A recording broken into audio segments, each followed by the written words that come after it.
ಯಾವಾಗಲೂ ಕೂಡ ಇರುವೆ 84 ಲಕ್ಷ ಜೀವರಾಶಿಗಳನ್ನ ದೇವರು ಸೃಷ್ಟಿ ಮಾಡದ.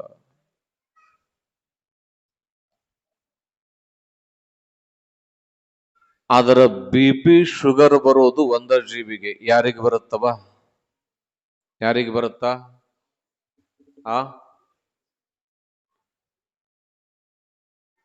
ಯಾವತ್ತಾದ್ರೂ ಎಮ್ಮಿ ಸಿಟ್ಟಾಗಿದ್ ನೋಡಿರ ನೀವು? ನೋಡಿರೇನವ? ಅಕಸ್ಮಾತ್ ಡಾಕ್ಟರ್ ಯಾವತ್ತಾದ್ರೂ ಎಮ್ಮಿಗೆ ಬಂದು, ಇಲ್ರಿ ಎಮ್ಮಿಗೆ ಬಹಳ ಚಿಂತೆ ಮಾಡಕತ್ತೈತಿ ಅಂದಿದ್ ನೋಡಿರಿ? ಚಿಂತೆ ಮಾಡತ್ತನ್ರಿ ಚಿಂತೆ? ಸುಮ್ಮನೆ ಒಂದು ಎಮ್ಮಿ ಮುಂದ ಒಂದು 50 ತೊಲೆ ಬೇಡ, ಒಂದ್ 5 ತೊಲೆ ಬಂಗಾರ ಚೈನ್ ಹಾಕೊಂಡ್ ಹೋಗ್ರಿ, ಎಮ್ಮಿ ಅದು ಎಲ್ಲಿ ತಂದೆ ಅಂತ ಕೇಳಂಗಿಲ್ಲ. ನಿಮ್ ಬಂಗಾರದ ಬಗ್ಗೆ ಅದು ಎಮ್ಮಿ ಅದಕ್ಕೆ ಬೇಕಾಗಿರೋದೇನು? ಏನವ? ಯಾರ ಮನೆಗಾರ ಎಮ್ಮೆ ಅದಾವ ಇಲ್ಲೋ? ಎಮ್ಮಿ ನೋಡಿರಿಲ್ಲೋ? ಅವಾಗ ಎಲ್ಲರ ಮನ್ಯಾಗೂ ಎಮ್ಮೆ ಇರ್ತಿದ್ವು, ಈಗ ಬರೇ ಮಮ್ಮಿ ಅದಾವು.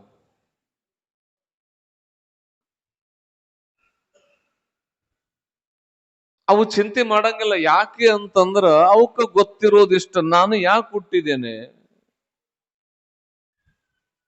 ನನ್ನ ಕಾಯಕ ಏನು, ಹುಲ್ಲು ತಿನ್ನಬೇಕು, ತಿಂದ ಮೇಲೆ ನನ್ನ ಒಡೆಯನಿಗೆ ಹಾಲು ಕೊಡಬೇಕು, ಇಷ್ಟು ನನ್ನ ಕರ್ತವ್ಯ. ಅದು ತನ್ನ ಕರ್ತವ್ಯವನ್ನು ತಾನು ನಿಷ್ಠೆಯಿಂದ ಆ ಪ್ರಾಣಿ ಮಾಡ್ತದೆ.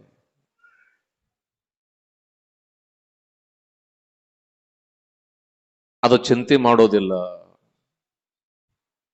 ಹಂಗಂತೇಳಿ ಪ್ರಾಣಿಗಳು ಇದ್ದ ಹಾಗೆ ಇರ್ರಿ ಅಂತಲ್ಲ. ನಮಗ ದೇವರು ಏನು ಕೊಟ್ಟಿದ್ದಾನೆ ಅಂದ್ರೆ ನಮ್ಮ ಬುದ್ಧಿಯನ್ನ, ಜ್ಞಾನವನ್ನ ವಿಕಾಸ ಮಾಡ್ತಕ್ಕಂಥ ಶಕ್ತಿಯನ್ನ ಭಗವಂತ ನಮ್ಮಗಳಿಗೆ, ನಿಮ್ಮಗಳಿಗೆ ಕೊಟ್ಟಿದ್ದಾನೆ.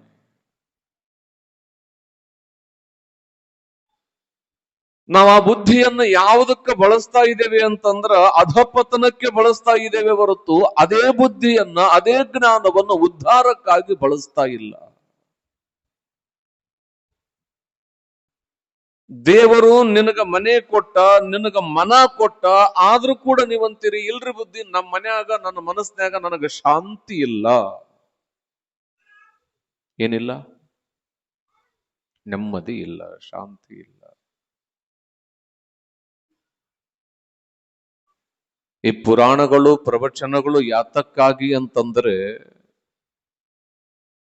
ಇವತ್ತು ಮಹಾಂತ ಶಿವಯೋಗಿಗಳವರ ಜೀವನವನ್ನ ನಾವು ಯಾಕೆ ದರ್ಶನ ಮಾಡ್ತಿದೀವಿ ಅಂದ್ರ, ನಿಮ್ಮ ತಲೆಯೊಳಗೆ ಇರಬೇಕು, ಬದುಕಿನಲ್ಲಿ ಕಷ್ಟ ಒಬ್ಬ ಶಿವಯೋಗಿಗೂ ಕೂಡ ಬಿಟ್ಟಿಲ್ಲ. ಬದುಕು ಏನು ಅಂದ್ರ ಕಷ್ಟದಿಂದ ಪಾರಾಗುವುದಲ್ಲ, ಕಷ್ಟವನ್ನು ಎದುರಿಸಿ ನಿಂತು ಮೆಟ್ಟಿ ಅವ ಬದುಕ್ತಾನಲ್ಲ, ಅವ ದಿಟ್ಟನಾಗಿ ಈ ಜಗತ್ತಿನೊಳಗೆ ಬದುಕ್ತಾನೆ, ಅವ ಶಾಶ್ವತವಾಗಿ ಇರುತ್ತಾನೆ.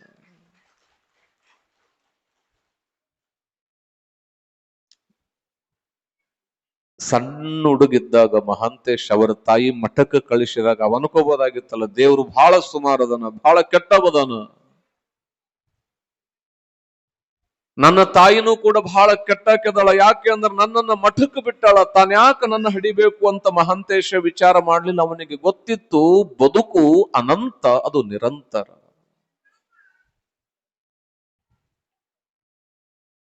ಸಲಿಲಾಖ್ಯ ಗುರುಗಳು ಆ ಮಗುವಿಗೆ ದೀಕ್ಷೆಯನ್ನು ಕೊಟ್ಟು ಲೋಕ ಸಂಚಾರ ಮಾಡುವಂತ ಕಳಿಸಿದಾಗ ಸಾವಿರ ಸಾವಿರ ಕೋಟಿ ಕೋಟಿ ಕಷ್ಟಗಳನ್ನು ಮಹಾಂತೇಶ ಶಿವಯೋಗಿಗಳು ಎದುರಿಸಬೇಕಾದ್ರ ದೇವರಿಗೆ ನನಗ ಕಷ್ಟ ಕೊಡಬೇಡ ಅಂತವರೆಂದು ಕೈ ಮುಗಿದವರಲ್ಲ. ಯಾರದೋ ಮನೆಯಲ್ಲಿ ಭಿಕ್ಷೆ ನೀಡೋರು ಚಲೋ ನೀಡ್ತಾರೇನವ? ನೀಡ್ತೀರೇನವ? ಒಬ್ಬರು ತಿಳಿದು ನೀಡವರದಾರ, ಇನ್ನೊಬ್ಬರು ಬೈದು ಕಳಿಸವರದಾರ. ಏನು ಬಂದ ಸ್ವಾಮಿ ಮೂಲ ಆಗ್ತಾನು, ಮುಂಜಾನೆ ಭವತಿ ಭಿಕ್ಷಾಂದಹಿ ಭವತಿ ಭಿಕ್ಷಾಂದಹಿ ಅಂತ ನಮ್ಮನೆಗೇನು ಇಲ್ಲ ನಡಿ ಅಂದವರದಾರ. ಕೆಲವರು ಮನೆಯೊಳಗ ಕರೆದ ಪ್ರಸಾದ ಮಾಡಿಸೋರದಾರ, ಕೆಲವರು ಅಂಗಳದಿಂದ ದೂಡವರದಾರ. ದೂಡಿದವರನ್ನ, ಬೈದವರನ್ನ, ಹೊಯ್ದವರನ್ನ, ಎಲ್ಲವರನ್ನ ನಮ್ಮವರು ಅಂತ ತಿಳ್ಕೊಂಡು ಪ್ರತಿಯೊಂದು ಕ್ಷಣಗಳ ಮಾನಾಪಮಾನಗಳನ್ನ ಮೆಟ್ಟಿ ನಿಂತವರು ಮಹಂತ ಶಿವಯೋಗಿಗಳು. ಅದಕ್ಕೆ ಹೇಳ್ತಾರಲ್ಲ ಶರಣರು, ಎನ್ನ ಮಾನಾಪಮಾನಗಳು ನಿಮ್ಮವಯ್ಯ.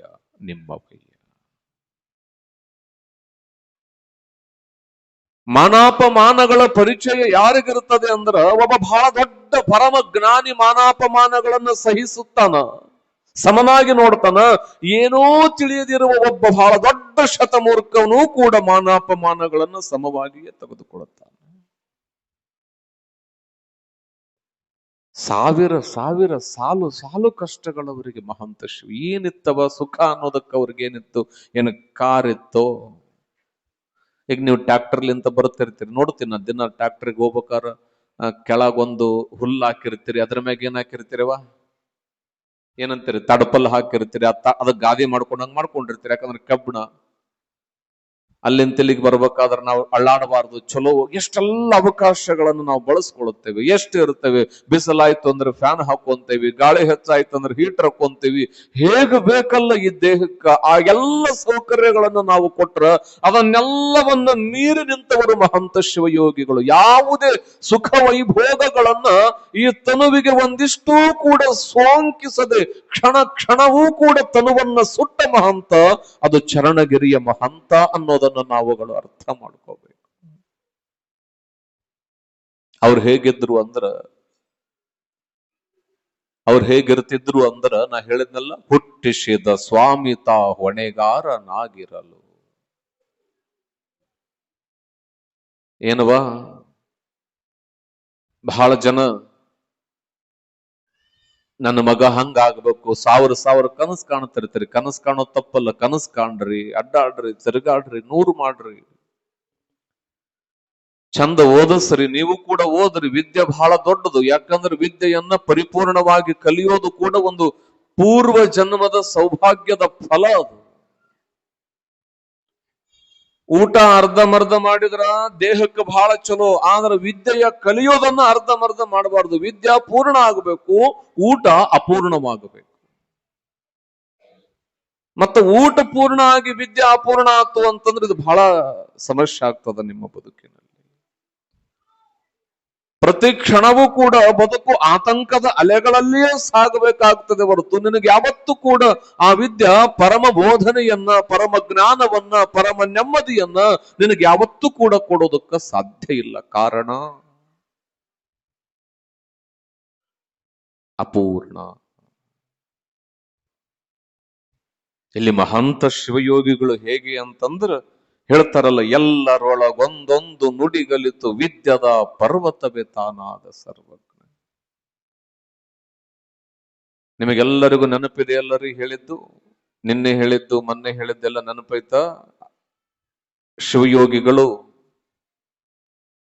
ಹಾಲ್ವಿಯ ಪುಣ್ಯ ನೆಲದೊಳಗಡೆ ಪುಣ್ಯ ಮಣ್ಣಿನಲ್ಲಿ ಮಠವನ್ನ ನಿರ್ಮಾಣ ಮಾಡತಕ್ಕಂಥ ಸಂಕಲ್ಪಕ್ಕೆ ಸಲಿಲಾಖ್ಯ ಗುರುವಿನ ಪುಣ್ಯದ ಆಶೀರ್ವಾದಕ್ಕೆ ದೊರೆತ ಭೂಮಿಯ ವಿಚಾರವಾಗಿ ನಿನ್ನೆ ಈ ದಿನ ದರ್ಶನ ಮಾಡಿದ್ವಿ.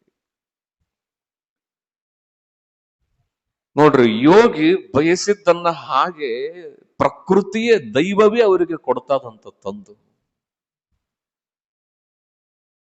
ನಮಗೇನಾದ್ರೂ ಬೇಕು ಅಂದ್ರೆ ತಾಯಿ, ಇದು ಸತ್ಯವಾದ ಮಾತು ಹೇಳ್ತೇನೆ, ನಿಜವಾದ ಭಕ್ತರೇ ಆಗಿದ್ರೆ ಹೇಳ್ತೇನೆ, ನಿಮಗೇನಾದ್ರೂ ಬೇಕಂದ್ರ ಕೊರಗಬ್ಯಾಡ್ರಿ, ಮರಗಬ್ಯಾಡ್ರಿ, ಅಳಬ್ಯಾಡ್ರಿ. ನಿಮ್ಮೊಳಗ ನಿಜವಾದ ಭಕ್ತಿ ಇತ್ತು ಅಂದ್ರ, ಶುದ್ಧ ಮನಸ್ಸಿನಿಂದ ಕೇಳಿದ್ರಿ ಅಂದ್ರ ರುದ್ರತಾತನೇ ನಿಮ್ಮ ಮನೆಗೆ ಬಂದು ಕೊಡ್ತಕ್ಕಂಥವನಾಗ್ತಾನೆ. ಆ ತಾಕತ್ತು ಒಬ್ಬ ಯೋಗಿಯ ಬಳಿ ಇದೆ. ಯಾಕಂದ್ರೆ ಸುಮ್ನೆ ಹಂಗ ಈಗ ಸುಮ್ನೆ ಸಾಮಾನ್ಯವಾಗಿ ವಿಚಾರ ಮಾಡಿ, ಹೌದಪ್ಪ ಮಹಾಂತೇಶ್ ಬಂದ್ರು, ಅವ್ರೇನ್ ಎಲೆಕ್ಷನ್ಗೆ ನಿಂತಿದ್ರ, ಏನ್ ದೊಡ್ಡ ದೊಡ್ಡ ಇಲ್ಲಪ್ಪ ಎಲೆಕ್ಷನ್ ನಿಂತ್ಕೊಂಡು ಅವ್ರಿಗೇನೋ ಹೇಳಿ ಇವ್ರಿಗೇನೋ ಮಾಡಿ ಹಂಗ ಮಾಡಿ, ಏನ್ ಭಾಳ ಅಂದ್ರ ಒಂದ್ ಅರ್ಧ ಎಕರೆ ಹೊಲ ತಗೋಬಹುದು, ಅವ್ರ ಹತ್ರ ದುಡ್ಡಿಸ್ಕೊಂಡು ಇವ್ರ ಹತ್ರ ದುಡ್ಡಿಸ್ಕೊಂಡು. ಆದ್ರ ಸಂಬಂಧವೇ ಇರದ, ಆ ಊರಿಗೆ ಸಂಬಂಧವೇ ಇರದ ಒಬ್ಬ ಮಹಾಶಿವಯೋಗಿ ಅದು ಆಂಧ್ರ ಭಾಗದ ಹಾಲ್ವಿಯಲ್ಲಿ ಬಂದು ತನ್ನ ತಪೋಬಲದಿಂದ ಮಠ ನಿರ್ಮಾಣ ಆಗಬೇಕು ಅಂತಂದ್ರ ಅದು ಪ್ರಬುದ್ಧವಾಗಿರ್ತಕ್ಕಂತಹ ಜ್ಞಾನದ ಶಕ್ತಿ, ತಪೋಬಲ, ಗುರುದೈವದ ಆಶೀರ್ವಾದ. ಮತ್ತ ಅವರು ಸುಮ್ಮನೆ ಬರದಾರ, ನೀನೊಲಿದರೆ ಬರಡು ಹಯನವಾಗುವುದು. ಅವನು ಒಲದು ಬಿಟ್ಟ ಅಂದ್ರ ತಾಯಿ ರುದ್ರತಾತ ಮಹಂತೇಶ ಒಮ್ಮೆ ಏನಾದ್ರೂ ನಿಮ್ಮ ಬದುಕಿನೊಳಗ ಒಲದು ಆಶೀರ್ವಾದ ಮಾಡಿಬಿಟ್ಟ ಅಂತಂದ್ರ ನೆನಪಿಟ್ಕೊಳ್ರಿ, ಯಮ ಬಂದು ನಿಮ್ಮ ಕೊರಳಿಗೆ ಪಾಶ ಹಾಕಿದ್ರು ಕೂಡ ಆ ಪಾಶವನ್ನ, ದೋಷವನ್ನ ದೂರ ಮಾಡುವ ನಿಜವಾದ ಶಕ್ತಿ ಅಂದ್ರ ಅದು ರುದ್ರತಾತನ ಕೃಪಾಶೀರ್ವಾದ ಅನ್ನೋದನ್ನ ಅರ್ಥ ಮಾಡ್ಕೊಂಡು. ಹೌದಲ್ಲ? ಅಷ್ಟು ಪ್ರೇಮ, ಅಷ್ಟು ದೈವ. ಅದಕ್ಕೆ ನಗುರೋರಧಿಕ. ಶ್ರುತಿ, ಸ್ಮೃತಿ, ಪುರಾಣ, ಆಗಮ, ವೇದ ಇವೆಲ್ಲವೂ ಕೂಡ ಗುರುವನ್ನ, ಯಾವುದೇ ಪರಂಪರೆಗಳಲ್ಲಿ ಹೋದ್ರೂ ಕೂಡ ಗುರು ಇಲ್ಲ ಅಂದ್ರ ಈ ಪ್ರಪಂಚದಲ್ಲಿ ಏನು ಕೂಡ ಇರೋದಕ್ಕೆ ಸಾಧ್ಯ ಇಲ್ಲ. ಅದಕ್ಕೆ ಬರೀತಾರಲ್ಲ, ಗುರುವಿಗಿಂತ ದೊಡ್ಡವರು, ಗುರುವಿಗಿಂತ ಸುಧೆ. ಅಂದ್ರೆ ಗುರುವಿಗಿಂತ ಅಮೃತ ಈ ಪ್ರಪಂಚದಲ್ಲಿ ಇನ್ನೊಂದದೇನು? ತಾಯಿ ಎಷ್ಟು ವಿಚಿತ್ರ ನೋಡ್ರಿ. ಅವರು ಜೇಬಿಲ್ಲದವರು. ಯಾರು? ಮಹಾಂತ ಶಿವಯೋಗಿಗಳು. ಹೊಲ ಕೊಟ್ಟ. ಯಾರು ಹೊಲ ಕೊಟ್ರು? ದೇಸಾಯಿ ಅವರು ಹೊಲ ಕೊಟ್ರು. ಕುಲಕರ್ಣಿಯವರು ಹೊಲ ಕೊಟ್ರು. ಈಗೇನು ಮಠ ಐತಲ್ಲವ, ಆ ಮಠ.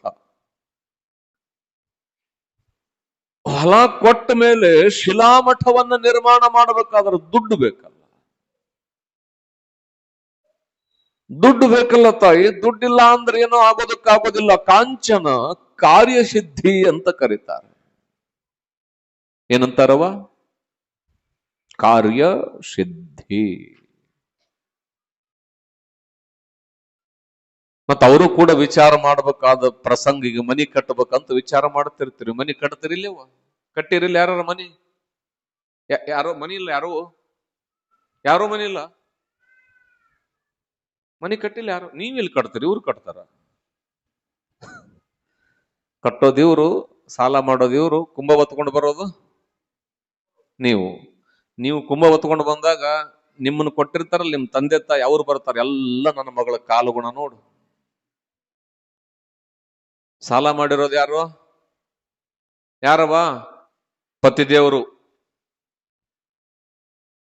ಕಷ್ಟಪಡೋರು ಯಾರು? ಪತಿದೇವರು. ಇನ್ನೇನು ಮನಿ ಓಪನಿಂಗ್ ಮಾಡಿ, ಈಗ ನಿಮ್ಮ ಕಾಲು ಗುಣ ಅಂತಾರಲ್ಲವ, ನಿಮ್ಮ ಕಾಲು ಪಾದ ಜೆರಾಕ್ಸ್ ಮಾಡಿ ಸಿಮೆಂಟ್ ಅಂಗಡಿ ಕೊಟ್ಟರ ಉದ್ರಿ ಕೊಡ್ತಾರನು? ಕೊಡ್ತಾರ? ಪೆಟ್ರೋಲ್ನಾಗ ಹೋಗಿ ಕೊಟ್ರ ಪೆಟ್ರೋಲ್ ಹಾಕ್ತಾರ? ನೋಡು, ಮದುವೆ ಆಗಿರ್ತತಿ, ಹೊಸ ಕಾರು ತಗೊಂಡು ಮುಂದಿನ ಸೀಟಿಗೆ ನಿಮ್ಮನ್ನು ಕುಂದರ್ಸ್ಕೊಂಡು ಗಂಡ ನಿಮ್ಮನ್ನು ಕರ್ಕೊಂಡು ಎಲ್ಲಿಗೆ ಹೋಗ್ತಾನವ? ನಿಮ್ ತವ್ರ ಮನೆಗೆ ಗುಡಕ್ಕೆ ಹಾಕ್ಸ್ಕೊಂಬರಕ್ ಹೋತಾನ. ಅಲ್ಲಿನೂ ಕೂಡ ನಿಮಗ್ ಕಣ ಕೊಡ್ತಾರ, ಕುಂಕುಮ. ಇದಕ್ಕೇನು ಇಲ್ಲ, ಒಂದ್ ಚಾ ಕೊಟ್ಟು ಕಳಿಸ್ತಾರ. ಯಾಕ ನಿಮ್ಮನ್ನ ದೊಡ್ಡವರು ಅಂತ ಕರೆದಿವಿ ಅಂತಂದ್ರ, ತಾಯಿ ಸ್ವಲ್ಪ ಬಹಳ ಲಕ್ಷ್ಯದಾಗ ಇಟ್ಕೊಳ್ರಿ. ನೀವುಗಳೇ ಬಹಳ ಮುಂದೆ. ಯಾಕಂದ್ರ ಮನಿ ನಿಂತರೋದು ಯಾರ ಮೇಲೆ ಅಂದ್ರೆ ನಿಮ್ಮ ಮೇಲೆ. ನೆನಪಿಟ್ಕೊಳ್ರಿ, ಈ ಭೂಮಿಯೊಳಗ 100 ಭಾಗಗಳಿರ್ಬೋದು, ಎಷ್ಟೋ ದೇಶಗಳಿರ್ಬೋದು. ಎಲ್ಲಾ ದೇಶಗಳು ನಿಮ್ಮನ್ನು ಏನಂತ ಕರೆದುವೋ ಗೊತ್ತಿಲ್ಲ. ಆದರೆ ಒಂದು ಹೆಣ್ಣನ್ನ ದೇವತೆ, ತಾಯಿ, ಶಕ್ತಿ ಅಂತ ಕರೆದಿದ್ದು ಭಾರತ ದೇಶ ಅನ್ನೋದು ನಿಮ್ಮಗಳಿಗೆ ಗೊತ್ತಿರಬೇಕು. ಎಂಥ ಶಿವಯೋಗಿ ಪರಮ ತಪಸ್ವಿಗಳು ಬಂದರೂ ಕೂಡ ನಿಮ್ಮನ್ನ ಕಳಸ ಹಿಡ್ಕೊಂಡು ಮುಂದೆ ಬಿಡುತ್ತಾರೆ. ಯಾಕಂದ್ರ ಈ ಜಗತ್ತು ನಿಂತಿರೋದು, ಈ ಭಾರತ ನಿಂತಿರೋದು, ಮನೆಗಳು ನಿಂತಿರೋದು ಇಬ್ಬರ ಮೇಲೆ. ಮಠ ನಿಂತಿರೋದು ಯತಿ ಮೇಲೆ, ಮನೆ ನಿಂತಿರೋದು ಸತಿ ಮೇಲೆ. ಮಠ ಬಹಳ ಚಂದ ಬೆಳಗಬೇಕು, ಜಗತ್ತಿನೊಳಗಿರ್ಬೇಕಂದ್ರೆ ಒಬ್ಬ ಒಳ್ಳೆ ಯತಿ ಬೇಕು. ಮನೆ ಬಹಳ ಚಲೋ ಬೆಳಗಬೇಕು, ಅವ ಆನಂದವಾಗಿರ್ಬೇಕಂದ್ರೆ ಒಳ್ಳೆ ಸತಿ ಬೇಕು. ಅದಕ್ಕೆ ಹೇಳ್ತಾರಲ್ಲ, ಋಣಾನುಬಂಧ ರೂಪೇಣ ಪಶು ಪತ್ನಿ. ಪತ್ನಿ ಅಂದ್ರೆ ಯಾರವ? ಯಾರು? ಹಿಂಗನ್ರಿ, ನೀವೇ ಪತ್ನಿ. ಗಂಡ ಚಲೋ ಇರ್ಬೇಕಂದ್ರೆ ಒಳ್ಳೆ ಹೆಂಡತಿ ಸಿಗಬೇಕು. ಒಳ್ಳೆ ಹೆಂಡತಿ ಅಂದ್ರೆ ಯಾರು? ಅಂತರಂಗವನ್ನ ಅರ್ಥ ಮಾಡಿಕೊಳ್ಳುವ ಶಕ್ತಿ ಇದ್ದವಳು, ಮನೆಯ ಪರಿಸ್ಥಿತಿಗೆ ಹೊಂದಿಕೊಂಡು ಬದುಕುವವಳು. ಅವಳು ಸತಿಯಲ್ಲ, ಸಾಕ್ಷಾತ್ ದೇವಿ ಆಗ್ತಾಳೆ. ಹಾಗೆ ಬದುಕಿದ್ಲು ಅಂದ್ರೆ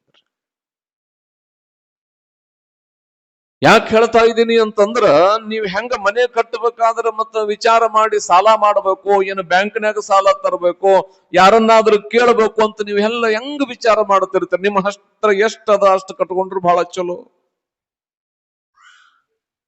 ನಿಮ್ಮ ಹತ್ರ ಎಷ್ಟದ ಅಷ್ಟು ಕಟ್ಕೊಂಡ್ರು ಬಹಳ ಚಲೋ. ಅತಿ ಆಯ್ತು ಅಂತಂದ್ರ, ಸಾಲ ಆಯ್ತು ಅಂತಂದ್ರ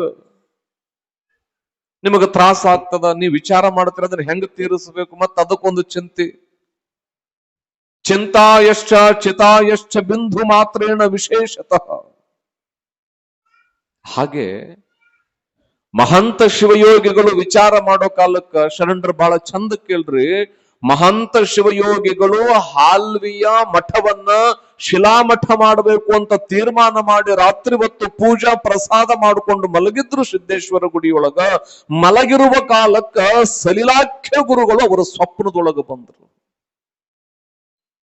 ಎಷ್ಟವರಿಗೆ ಬೆನ್ನೆಲುಬಾಗಿ ನಿಂತಿರ್ಬೋದು ಅವರು ಗುರುಗಳು.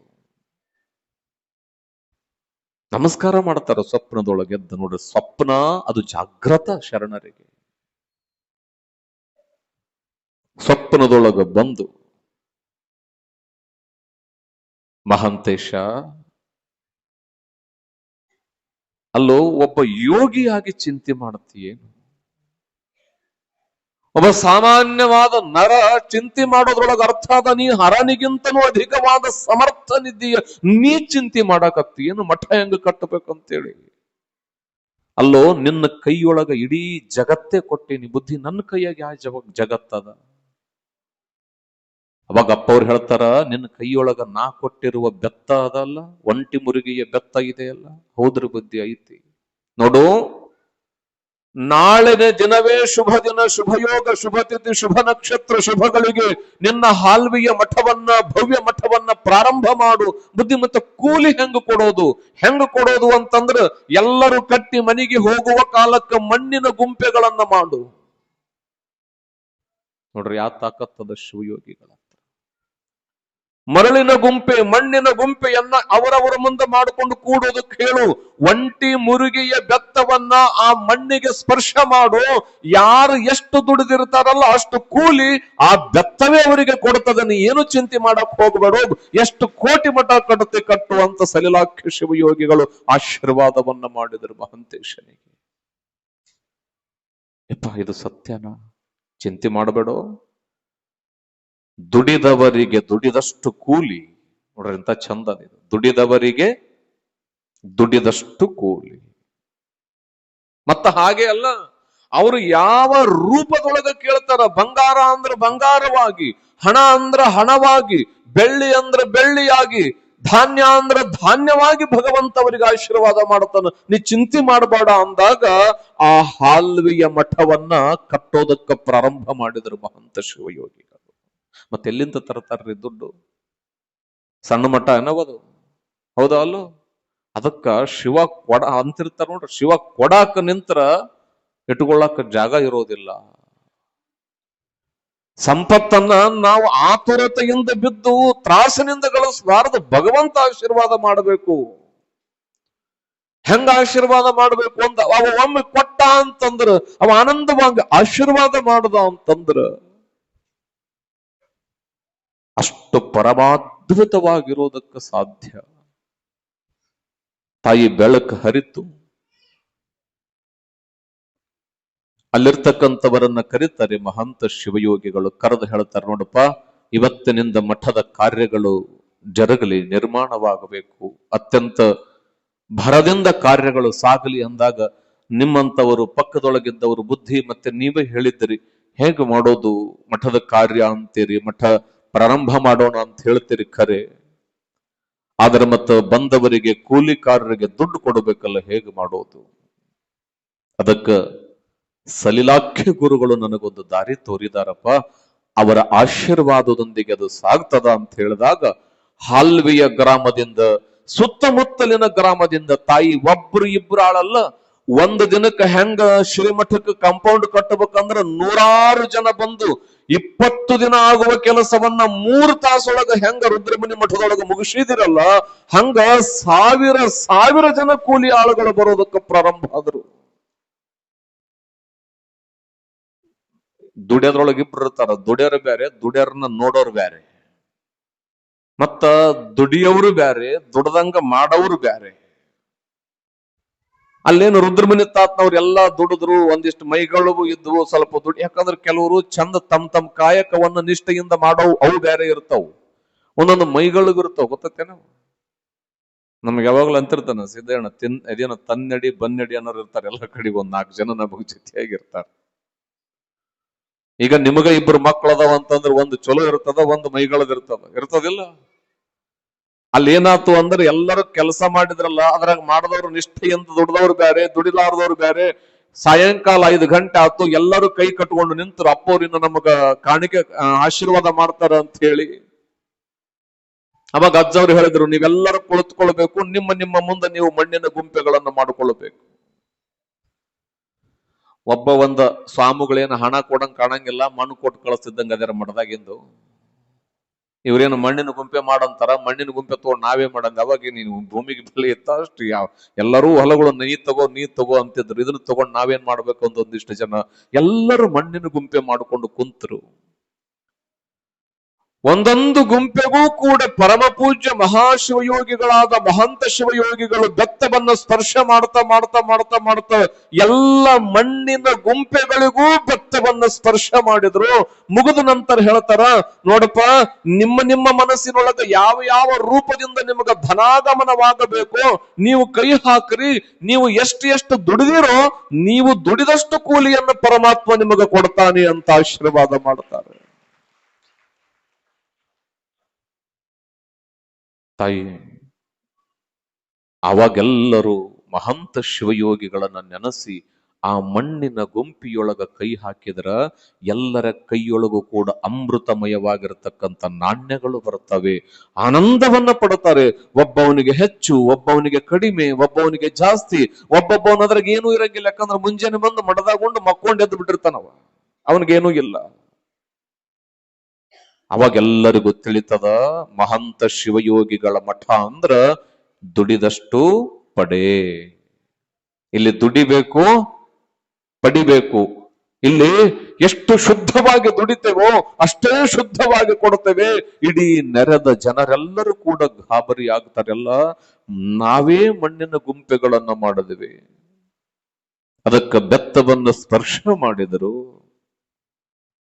ಏನೂ ಇರದ ಮಣ್ಣಿನಲ್ಲಿ ಕನಕ ಕಾಂಚನಗಳು ಹುಟ್ಟುಕೊಳ್ತವೆ ಅಂತಂದ್ರೆ ಎಷ್ಟು ಬಹಳ ದೊಡ್ಡ ಶಿವಯೋಗಿ ಈತ.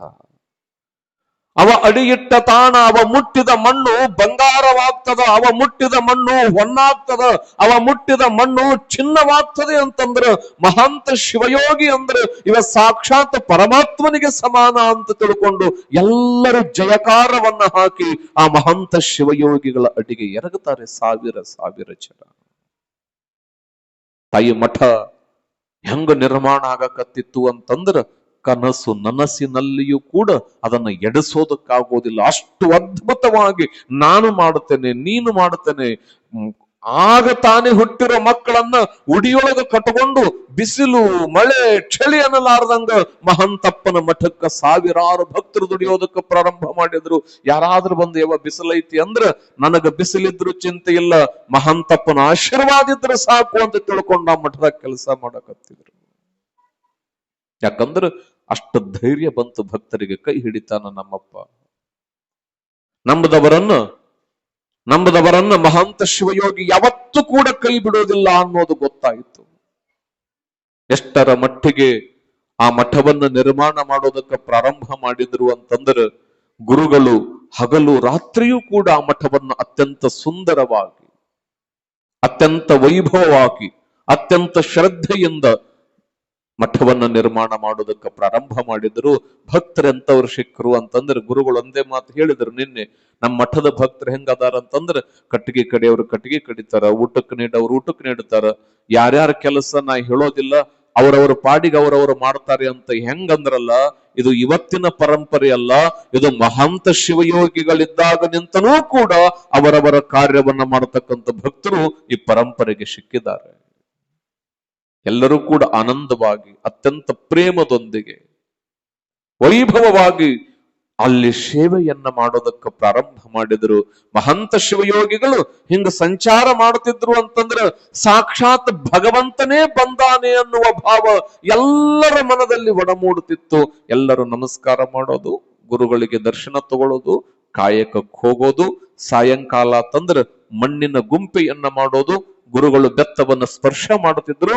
ಅವರು ದುಡಿದಷ್ಟು ಕೂಲಿಯನ್ನ ಆ ಬೆತ್ತ, ಆ ಪರಮಾತ್ಮ, ಆ ಗುರು ಅವರಿಗೆ ಆಶೀರ್ವಾದವನ್ನ ಮಾಡ್ತಿದ್ದ. ಹಿಂಗ ನಿರ್ಮಾಣ ಆದ ಮಠವೇ ಅದು ಹಾಲ್ವಿಯ ಮಹಂತೇಶ್ವರ ಮಠ. ತಾಯಿ, ಯಾವ ಮಠ ಅದು? ಕೇಳಿ ಕಟ್ಟಿದ ಮಠ ಅಲ್ಲ, ಅದು ಕಾಡಿ ಬೇಡಿ ಕಟ್ಟಿದ ಮಠ ಅಲ್ಲ. ನೊಂದವರಿಗೆ, ಬೆದ್ದವರಿಗೆ, ಬಳಲಿದವರಿಗೆ ಏನು ಬೇಕಲ್ಲ ಅದನ್ನೆಲ್ಲವನ್ನ ನೀಡಿ ಜಗತ್ತಿನೊಳಗ ಶಿವಯೋಗ ಸಾಮರ್ಥ್ಯದಿಂದ ಕಟ್ಟಿದ ಮಠ ಅದು ಹಾಲ್ವಿಯ ಚರಣಗಿರಿಯ ಮಠ ಅನ್ನೋದನ್ನ ನೀವುಗಳು ಅರ್ಥ ಮಾಡ್ಕೋಬೇಕು. ಯಾಕೆ ಅಂದ್ರೆ ನಿಮಗೂ ಕೂಡ ತಿಳಿಬೇಕಲ್ಲ, ಈಗಿನ ಪರಿಸ್ಥಿತಿಯನ್ನ ನೀವು ನೋಡ್ತೀರಿ. ಆದ್ರ ಮಠಗಳಿಗೆ ಯಾಕೆ ಪರಂಪರೆಗಳನ್ನು ನಾವು ಉಳಿಸ್ಕೊಂಡು ಬರುತ್ತೇವೆ, ಯಾಕೆ ಇತಿಹಾಸವನ್ನು ನೋಡುತ್ತೇವೆ, ಯಾಕಂತಂತ ಶಿವಯೋಗಿಗಳ ಗದ್ದುಗೆಗೆ ಬಾಗುತ್ತೇವೆ ಅಂತಂದ್ರ ಇಷ್ಟು ಸಾಮರ್ಥ್ಯ ಒಬ್ಬ ಶಿವಯೋಗಿಯಲ್ಲಿ ಇದ್ದ ಕಾರಣ ಅಂಥವರ ಅಡಿಗಳಿಗೆ ಎರಗುವ ಪುಣ್ಯದ ಕಾಯಕವನ್ನು ನೀವುಗಳು ಮಾಡಬೇಕು. ವಿಚಾರ ಮಾಡಿ ನೋಡ್ರಿ, ಮಣ್ಣಿನಲ್ಲಿಯೇ ಚಿನ್ನವನ್ನ ಕೊಟ್ಟ ಮಹಾಂತೇಶ ಮನಸ್ಸಿನಲ್ಲಿರುವ ಸಂಕಲ್ಪಕ್ಕೆ ಆಶೀರ್ವಾದ ಮಾಡೇ ಮಾಡ್ತಾನೆ. ಆ ಭಾವ ನಿಮ್ಮೆಲ್ಲರೊಳಗೂ ಕೂಡ ಸದಾವ ಕಾಲ ಇರಲಿ. ಮಠ ನಿರ್ಮಾಣ ಆದ ಮೇಲೆ ಏನೇನು ಆಗ್ತದೆ ಅನ್ನೋದನ್ನ ನೀವು ಎಲ್ಲರೂ ಕೂಡ ಆನಂದವಾಗಿ ದರ್ಶನವನ್ನ ಮಾಡೋಣ. ಒಂದು ಗೀತೆಯನ್ನ ಹಾಡಿದ ನಂತರ ನೇರವಾಗಿ ಪ್ರವಚನಕ್ಕೆ ಬರೋಣ. ಎಲ್ಲರೂ ಶಾಂತ ರೀತಿಯಿಂದ ಕುಳಿತುಕೋಬೇಕು.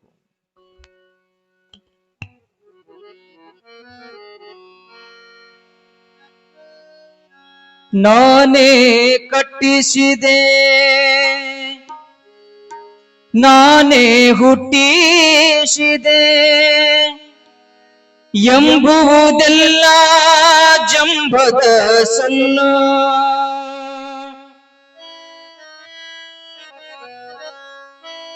ಎಂಬುವುದೆಲ್ಲ ಜಂಬದ ಸೊಲ್ಲು. ಅಂತ್ಯಕ್ಕೆ ತೋರುವುದು, ಅಂತ್ಯಕ್ಕೆ ತೋರುವುದು ಈ ನುಡಿ ಜೊಳ್ಳು.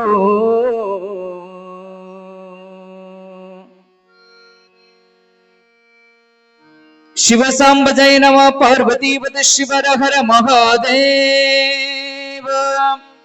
ಆಲ್ವಿಯ ಮಹಂತ ಶಿವಯೋಗಿ ಮಹಾರಾಜ ಕಿ, ರುದ್ರಮನೇಶ್ವರ ಮಹಾರಾಜ ಕಿ, ವಿರೂಪಾಕ್ಷ ತಾತ ಮಹಾರಾಜ ಕಿ. ಶಿವ ಸಾಂಬ ಜಯ ನಮ ಪಾರ್ವತೀಪದ ಶಿವರ ಹರ ಮಹಾದೇವ. ನಾನೇ ಕಟ್ಟಿಸಿದೆ, ನಾನೇ ಹುಟ್ಟಿಸಿದೆ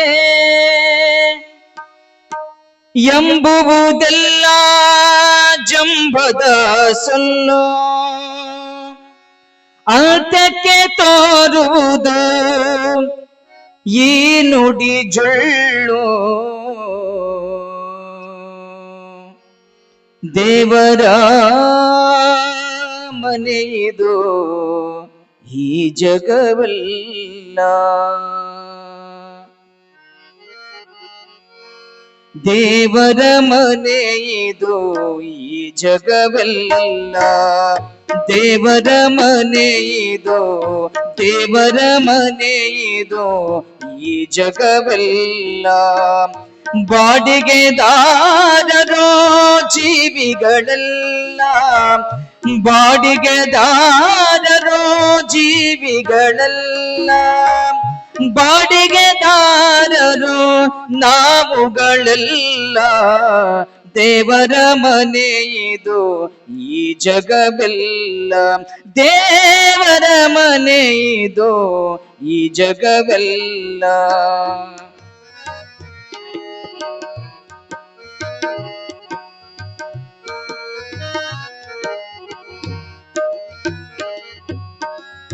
ಇಷ್ಟೇ ದಿವಸ, ಇಷ್ಟೇ ವರುಷ, ಇಷ್ಟೇ ದಿವಸ, ಇಷ್ಟೇ ವರುಷ ಇರಬೇಕೆನ್ನುವ ಕಟ್ಟುಕರಾರು, ಇರಬೇಕೆನ್ನುವ ಕಟ್ಟುಕರಾರು. ಏನಿಗುವುದೇನೋ ಏನಿಗುವುದೇನೋ ಅರಿತವರಾರು. ದೇವರ ಮನೆಯಿದು ಈ ಜಗವೆಲ್ಲ, ದೇವರ ಮನೆಯಿದು ಈ ಜಗವೆಲ್ಲ. ಬಾಡಿಗೆದಾರರೋ ಜೀವಿಗಳೆಲ್ಲ, ಬಾಡಿಗೆದಾರರು ನಾವುಗಳೆಲ್ಲ. ದೇವರ ಮನೆಯಿದು ಈ ಜಗವೆಲ್ಲ.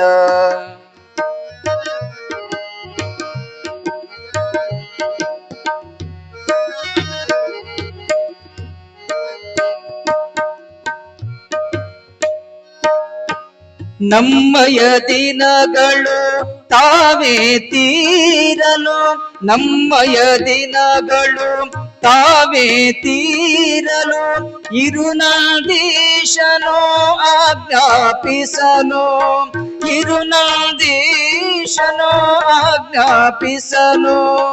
ಇನ್ನೂ ಇರುವೇನು ನಾ ಬಿಡಲಾರೆನು, ಯಾದರೆ ನಡೆಯದು ಈ ಪ್ರತಿಕಾರ, ಯಾದರೆ ನಡೆಯದು ಈ ಪ್ರತಿಕಾರ. ಇರಿಸುವ ಬೆರೆಸುವ, ಇರಿಸುವ ಬೆರೆಸುವ ಅವನಧಿಕಾರ. ದೇವರ ಮನೆ ಇದು ಈ ಜಗವೆಲ್ಲ, ದೇವರ ಮನೆ ಇದು ಈ ಜಗವೆಲ್ಲ.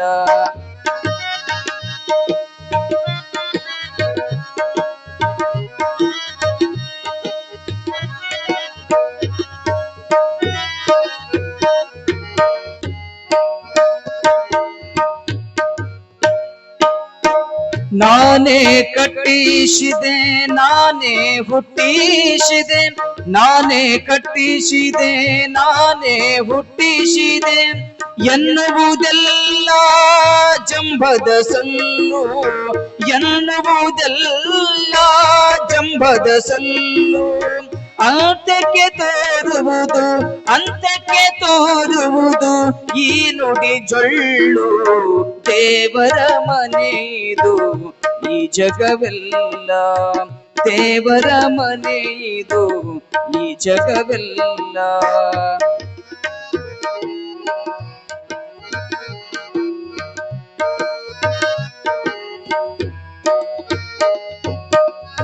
ಇಷ್ಟನು ಕೊಟ್ಟಿಗ ಆತನ ಕರುಣೆ, ಇಷ್ಟನು ಕೊಟ್ಟಿಗ ಆತನ ಕರುಣೆ. ಒಂದಿಷ್ಟಾದರೂ ಉಪಕೃತಿ ಸ್ಮರಣೆ, ಒಂದಿಷ್ಟಾದರೂ ಉಪಕೃತಿ ಸ್ಮರಣೆ. ತಿಳಿದರೆ ಹೊಳೆಯಿತು, ತಿಳಿದರೆ ಹೊಳೆಯಿತು, ಬಾಡಿಗೆ ಸಲ್ಲಿತು. ನಾವೆಲ್ಲಗಿರುವುದು ದೇವನ ಆಸ್ತಿ, ನಾವೆಲ್ಲಗಿರುವುದು ದೇವನ ಆಸ್ತಿ.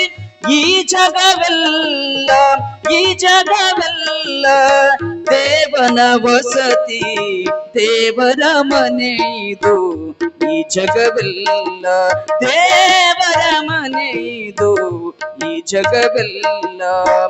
ಬಾಡಿಗೆದಾರರು ಜೀವಿಗಳೆಲ್ಲ, ಬಾಡಿಗೆದಾರರು ಜೀವಿಗಳೆಲ್ಲ, ಬಾಡಿಗೆದಾರರು ನಾವುಗಳೆಲ್ಲ. ದೇವರ ಮನೆ ಇದು ಈ ಜಗವೆಲ್ಲ, ಈ ಜಗವೆಲ್ಲ, ಈ ಜಗವೆಲ್ಲ.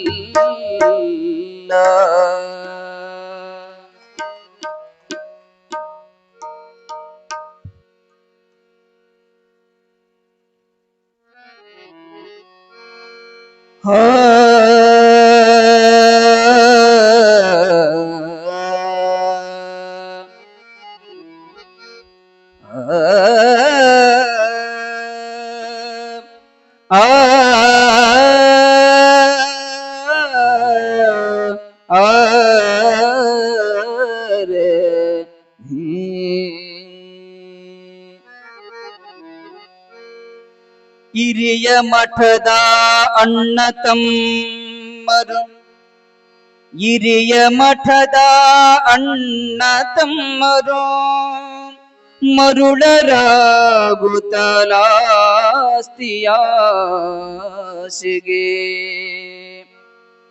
ಹಿರಿಯ ಮಠದ ಅಣ್ಣ ತಮ್ಮರು ಮರುಳರಾಗುತ್ತ ಆಸ್ತಿಯಾಸೆಗೆ. ಹಿರಿಯನಾದವ ಮೋಸದಲ್ಲಿ ಒಡನೆ ಹುಟ್ಟಿರುವ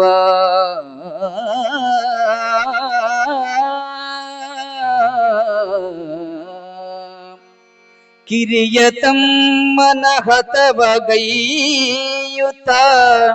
ಕಿರಿಯ ತಮ್ಮನ ಹತವಗೈಯುತ ಮರಸಿ ಮಠದ ಮೂಲೆಯಲ್ಲಿಯೇ ಇರಿಸಿ ದಹಿಸುತ್ತ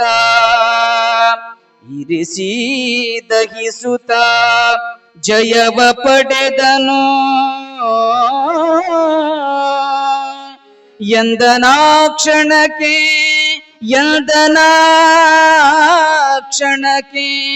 ಎಂದನೋ ಆ ಕ್ಷಣಕ್ಕೆ ಶಿವ ಸಾಂಬ ಜಯ ನಮ ಪಾರ್ವತಿ ಪದ ಶಿವರ ಹರ ಮಹಾದೇವ.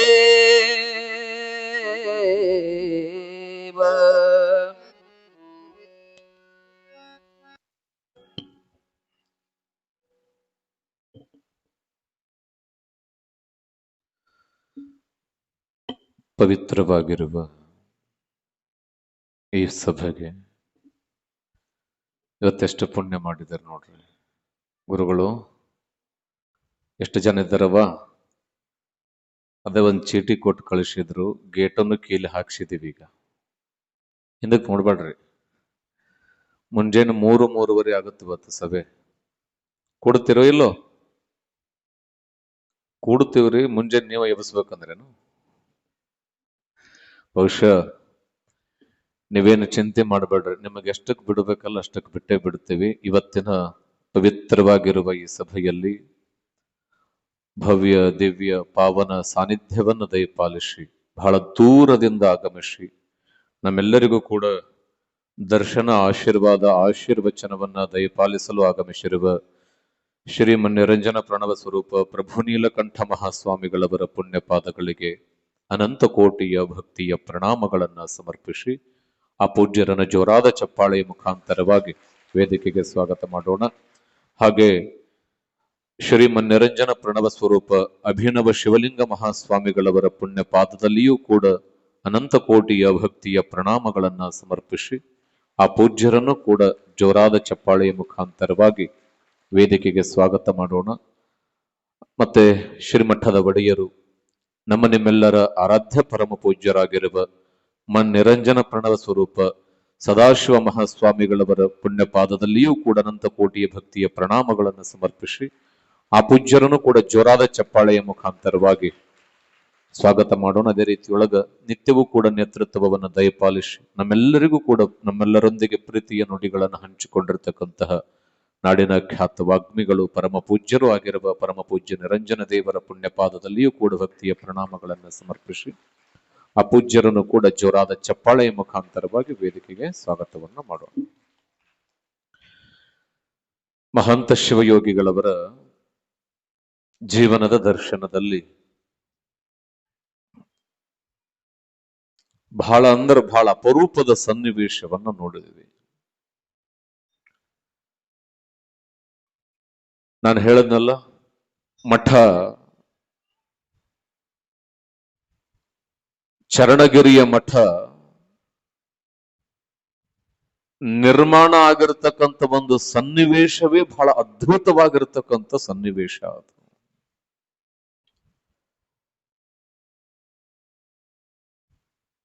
ಮಣ್ಣಿನ ಗುಂಪೆಯಲ್ಲಿ ಚಿನ್ನವನ್ನ ಹೊನ್ನನ್ನ ತೋರಿದ ಮಹಾಂತ ಶಿವಯೋಗಿ ನಡೆದಾಡುವ ದೇವರಾದ ಹಾಲ್ವಿಯ ಗ್ರಾಮದ ಜನರಿಗೆ ಕೊಡುವ ದೊರೆ ಎಲ್ಲಿದ್ದರೂ ಕೂಡ ಬೇಡುವ ನರರು ಹುಡುಕೊಂಡು ಆ ದೊರೆ ಹತ್ರ ಹೋಗೋದು ಸಹಜ.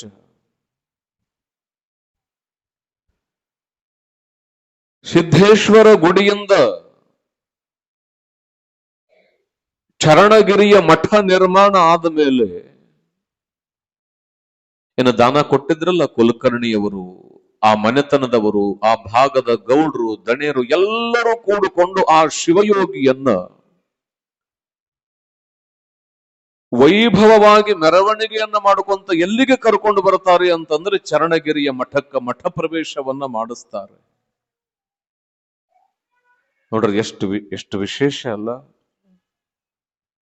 ಬೆಟ್ಟದಾಪುರದಿಂದ ಬಂದ ಶಿಶು ಬೆಟ್ಟದ ಮೇಲೆ ತಪಸ್ಸನ್ನ ಮಾಡಿ ಗುರುವಿನ ಚರಣವನ್ನ ಮುಟ್ಟಿ ದಿಟ್ಟನಾಗಿ ಜಗತ್ತಿನೊಳಗ ಚರಣಗಿರಿಯ ಮಠವನ್ನ ಕಟ್ಟಿದ ಇತಿಹಾಸ ಅಂತಂದ್ರೆ ಬಹುಶಃ ನಾನು ಕೂಡ ನೂರಾರು ಪುರಾಣಗಳನ್ನ ಹೇಳಿದ್ದೇನೆ, ಆದರೆ ಮಹಂತ ಶಿವಯೋಗಿಗಳ ಪುರಾಣವೇ ಒಂದು ಬಹಳ ದೊಡ್ಡ ವಿಶೇಷವಾದ ಪುರಾಣ ಅದು.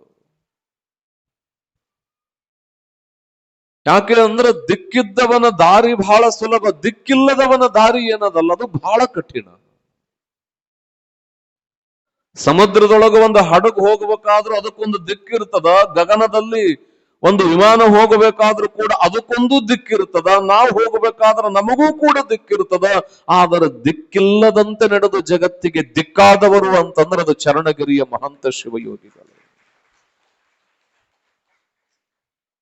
ಬಹಳ ಪ್ರೇಮದೊಂದಿಗೆ ಮಠ ನಿರ್ಮಾಣ ಆಯಿತು. ಎಲ್ಲರ ಮನೆಗಳಲ್ಲಿ ಆನಂದದ ಸಂತೋಷ. ಎಲ್ಲರೂ ಹೆಂಗ ಮಾಡಿದರಂದ್ರೆ ತಾಯಿ ಆ ಮಠದ ಉದ್ಘಾಟನೆ ಲೋಕಾರ್ಪಣೆ ಸ್ವಂತ ಮಗನ ಮನೆ ಕಟ್ಟಿಸಿದ್ವಿ ಅಂತಂದ್ರೆ ಎಷ್ಟು ಚಂದ ಆನಂದವಾಗಿ ಒಬ್ಬ ತಾಯಿ ನಿಂತುಕೊಂಡು ಗೃಹ ಪ್ರವೇಶ ಮಾಡ್ತಾಳ, ಅಷ್ಟು ಪ್ರೇಮದೊಂದಿಗೆ. ಅದು ನಮ್ಮ ಮಠ, ಮಹಾಂತೇಶ ಅಂತಂದ್ರೆ ಅದು ನಮ್ಮ ತಂದೆ, ಅವ ಇದ್ದ ಅಂತಂದ್ರೆ ಈ ಗ್ರಾಮಕ್ಕೆ ಈ ನಾಡಿಗೆ ಬೆಳಕು ಅಂತ ತಿಳ್ಕೊಂಡು ಎಲ್ಲರೂ ಕೂಡ ಆನಂದವಾಗಿ ಆ ಶಿವಯೋಗಿಗಳ ಮಠವನ್ನ ಲೋಕಾರ್ಪಣೆಗೊಳಿಸಿದ್ರು. ಗುರುಗಳನ್ನ ಚಂದ ಸಿಂಹಾಸನದ ಮೇಲೆ ಕುಂದಿರಿಸಿದ್ರು.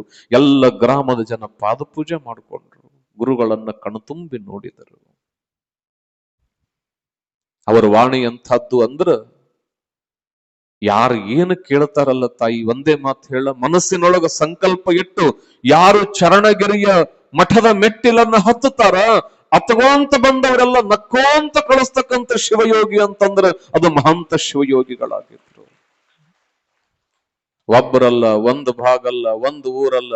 ಹೆಂಗಾಗ್ಬಿಡ್ತು ಅಂತಂದ್ರ ಒಂದೇ ಮಾತು ಹೇಳಬೇಕು ಅಂತಂದ್ರ ಆ ಮಠ ಸಾಕ್ಷಾತ್ ಭೂ ಕೈಲಾಸವಾಗಿ ಪರಿವರ್ತನೆಯಾಯಿತು. ಮಠದ ಅಂಗಳದ ತುಂಬ ಯಾವ ಕಡೆ ಕಣ್ಣು ಹಾಯಿಸಿದ್ರು ಕೂಡ ನೊಂದ ಬೆಂದ ಭಕ್ತರೆಲ್ಲರೂ ಬಂದು ಶಿವಯೋಗಿ ಅಡಿದಾವರೆಗಳಿಗೆ ಕಾಯ್ತಾ ಇದ್ದರು. ಏನೆಲ್ಲ ಕೇಳೋದು, ನೀವು ಹೆಂಗ ಬಂದು ಕೇಳ್ತೀರಿ? ಗುರುಗಳು ಕೊಡ್ತಾರೆ, ಗದ್ದುಗೆ ಅದ, ನಿಮಗೆಷ್ಟು ನಂಬಿಕೆ ಅದ. ಆ ಪ್ರೇಮವನ್ನ ತೋರಿಸ್ತಿದ್ರು, ಗುರುಗಳ ಆಶೀರ್ವಾದ ಮಾಡುತ್ತಿದ್ರು. ತಾಯಿ ನಿಮಗ ಗೊತ್ತಿರ್ಲಿ, ನಿನ್ನೆ ಗುರುಗಳು ಬಹಳ ಒಂದು ಚಲೋ ಮಾತು ಹೇಳಿದ್ರು. ಈ ಪೀಠಗಳೇನಿದಾವ, ರುದ್ರಮುನಿ ತಾತನ ಮಠ, ಮಹಂತ ಶಿವಯೋಗಿಗಳ ಮಠ ಎಷ್ಟು ಪ್ರಬುದ್ಧ ಅಂತಂದ್ರ, ಮಠಕ್ಕಾಗಿ ನಾನು ಹೊಲ ಕೊಂಡುಕೊಳ್ಬೇಕು, ಜಾಗ ಕೊಂಡುಕೊಳ್ಬೇಕು ಅನ್ನೋ ಪರಿಸ್ಥಿತಿ ಮಠಕ್ಕೆ ಯಾವತ್ತೂ ಕೂಡ ನಿರ್ಮಾಣ ಆಗಿಲ್ಲ, ಮುಂದೆ ಆಗೋದು ಕೂಡ ಇಲ್ಲ ಅಂತ ಗುರುಗಳು ಹೇಳಿದ್ರು. ಯಾಕೆ ಅಂದ್ರ ಈ ಮಠದ ವೈಶಿಷ್ಟ್ಯವೇ ಹಾಗೆ.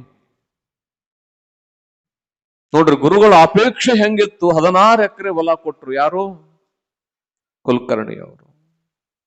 ಅದಾದ ನಂತರ ಆ ಭಾಗದೊಳಗ ಕೌತಾಳಂ ಅಂತ ಬರ್ತದ ತಾಯಿ. ನೋಡಿರ ಯವ್ವ? ನೋಡಿರ? ಇಲ್ಲ ನೋಡಿಲ್ಲ ಅಂದ್ರೆ ಮುಂಜಾನೆ ಹೋಗಿ ಬರೋಣ. ಅದಕ್ಕ ಇಲ್ಲೇ ಸಮೀಪ ಆತದ, ಹೊಳಿ ದಾಟನ. ಅಡಿಗೆ ಮಾಡ್ಕೊಂಬರ್ರಿ, ಬುತ್ತಿ ಅಂತಾರ, ಬುತ್ತಿ ಮಾಡ್ಕೊಂಬರ್ರಿ, ಹೊಳಿ ದಾಟನ. ಕೌತಾಳಕ್ ಹೋಗೋಣ. ಬರೋದ್ರಾಗ ಹೊಳಿ ಖಾಲಿ ಇದ್ರ ಬರೋಣ, ತುಂಬಿದ್ರ ಅಲ್ಲೇ ಇದ್ ಬಿಡೋಣ. ಅಲ್ಲಿ ಆಲಿವ್ ಮಾಟ ಐತಿ, ಉಳ್ದದ್ದು ಅಲ್ಲಿ ಹೇಳ್ಬಿಡೋಣ. ರುದ್ರಮುನಿ ತಾತ ಮಹಾನ್ ಶಿವಗಳದಿಲ್ಲ ಹೇಳಿನಿ, ರುದ್ರಮುನಿ ತಾತಂದ ಅಲ್ಲಿ ಹೇಳನ್ ಬೇಕಾದ್ರೆ. ಆಂಧ್ರ ತಾಯಿ ನಿಮಗ್ ನೆನಪಿರ್ಲಿ, ಕವಿತಾಳ ಬ್ಯಾರೆ, ಕೌತಾಳಂ ಬ್ಯಾರೆ. ಕೌತಾಳಮ್ಮಲ್ಲಿ ಹಾಲಿವೆ ಹತ್ತಿರ ಸಮೀಪ ಆಗ್ತದ, ಅದು ಆಂಧ್ರವೇ. ರುದ್ರಮುನಿ ತಾತನವರ ಹತ್ರ ಎಂಥೆಂಥವ್ರು ಬರುತ್ತಿದ್ರು, ಸಾವಿರಾರು ಜನ ಬರುತ್ತಿದ್ರು, ಆಶೀರ್ವಾದ ಮಾಡುತ್ತಿದ್ರು. ಆ ಮಠಕ್ಕ ಒಂದು ದೊಡ್ಡ ಕೊಡುಗೆ ಯಾವ ಗ್ರಾಮದ್ದು ಅಂತಂದ್ರೆ ಕೌತಾಳ ಗ್ರಾಮದ್ದು. ಈಗಲೂ ಕೂಡ ತಮ್ಮೆಲ್ಲರಿಗೂ ಕೂಡ ಗೊತ್ತೇ ಅದ, ಬಂದಿರ್ತಾರೆ ಬಹುಶಃ ಭಕ್ತರು ಬಹಳ ಜನ ಶ್ರೀಮಠಕ್ಕೆ. ಕೌತಾಳದೊಳಗೊಂದು ಬಹಳ ಶ್ರೇಷ್ಠವಾದ ಮಠ ಹಿರೇಮಠ, ಹಿರೇಮಠದ ಮನೆತನ. ಇಬ್ರು ಅಣ್ಣ ತಮ್ಮ, ಅಣ್ಣ ಒಬ್ಬವ ತಮ್ಮ, ಮದುವೆ ಆಗಿತ್ತು ಇಬ್ಬರಿಗೂ. ಬಹಳ ಆನಂದವಾದ ಸಂಸಾರ, ಬಹಳ ಚಲೋ ಸಂಸಾರ.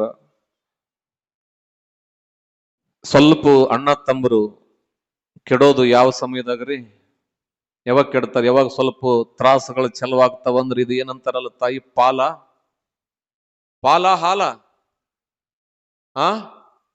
ನೀವ್ ಹಾಕ್ತಿರಲ್ಲ ಅಪ್ಪನ ಪಾಲ್, ಅಮ್ಮ ಉದ್ರಿ ಪಾಲ್ ಹೊಸವು ಬರ್ಲಿಲ್ಲ, ಬಾರ್ಸ್ಲಿಲ್ಲ, ಹಾಕ್ತಾರ ನೋಡೋದು. ಅಮ್ಮನ ಪಾಲ್, ಅಪ್ಪನ ಪಾಲ್, ಕಕ್ಕನ ಎದ್ದು ಬಿಡ್ಬೇಕದು ಡುಸ್ ಅಂತ ಒಳಗಿಂತ ತೊಗೊಂಡು ಕೊಳಗ್ ಹಾಕೋತೀರಿ. ಅಪ್ಪಿಲ್ಲ, ಆಮೇಲೆ ಗಂಡಿಲ್ಲ, ಯಾರು ಇಲ್ಲ ಅಡಿ ಅಂತ ಓಸು ಬಿಸಿ ಹಾಕೋದು, ದಿಕ್ಕು ಪಾಲಾಗಿ ಹೊಡೋದು. ನೀವು ಹಾವಿಗೆ ಹಾಲು ಹಾಕ್ಬೇಕಂದ್ರೆ ಬಲು ಖುಷಿ ನಿಮಗ, ಹೌದಾ ಅಲ್ಲೋ? ಅದ ಹೇಳ್ಯಾರ ವಚನ ಹೇಳಿ ಹೇಳಿ ಹೋದ್ರವ್ರು. ಹುಂಬುವ ಜಂಗಮ ಬಂದರೆ ನಡಿಯಂಬರು. ನೀವು ಈಗಲೂ ಅದನ್ನೇ ಮಾಡ್ತೀರಿ. ಹಾಲಿಗೆ ಅದೇನೋ ಅದು ಹಾವಿಗೆ ಹಾಲು ಹಾಕೋದು ಬಿಟ್ಟಿಲ್ಲ. ಹಾಕ್ರಿ, ಹೆಂಗಾರ ಹಾಕ್ರಿ, ನಾ ಬೇಡ ನಂಗಿಲ್ಲ. ಸ್ವಲ್ಪ ಹುಷಾರಾಗಿ ಹಾಕ್ರಿ ಅಷ್ಟೇ.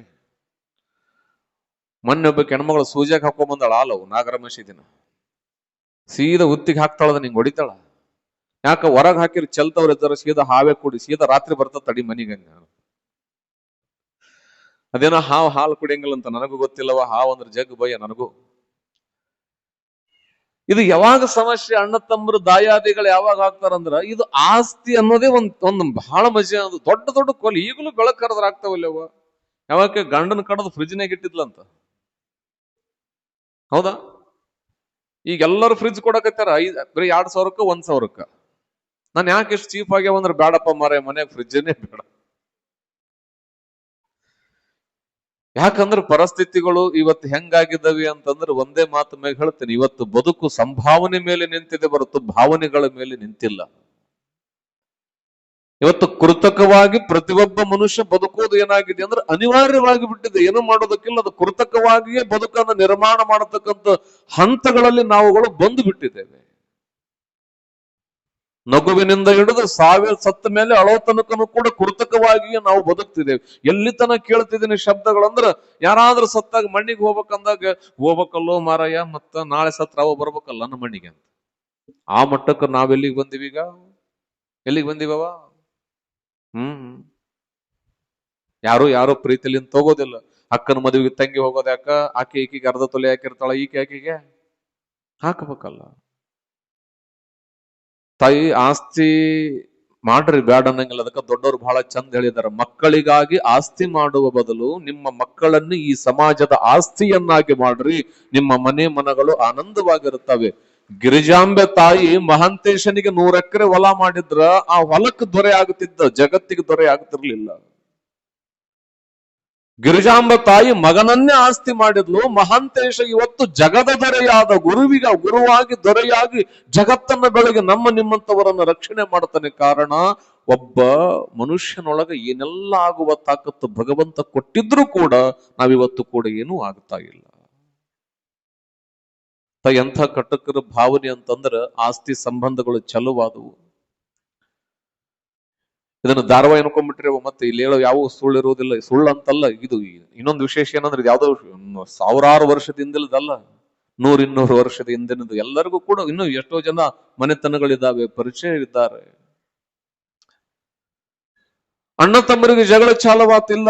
ಊರು ಮುಂದಿನ ಹೊಲ ನಂದು, ಊರು ಹಿಂದಿಂದ ನಿಂದು, ರೋಡಿಂದ ನಂದು, ಚಲುವಾಗಿ ಜಗಳ ಆಗಿ ಎಲ್ಲಿ ತನ ಪರಿಸ್ಥಿತಿ ಬಂತು ಅಂದ್ರೆ, ತಿಂಗಳು ಜಗಳ ಆಡಿದ್ರು, 2 ತಿಂಗಳು ಜಗಳ ಆಡಿದ್ರು.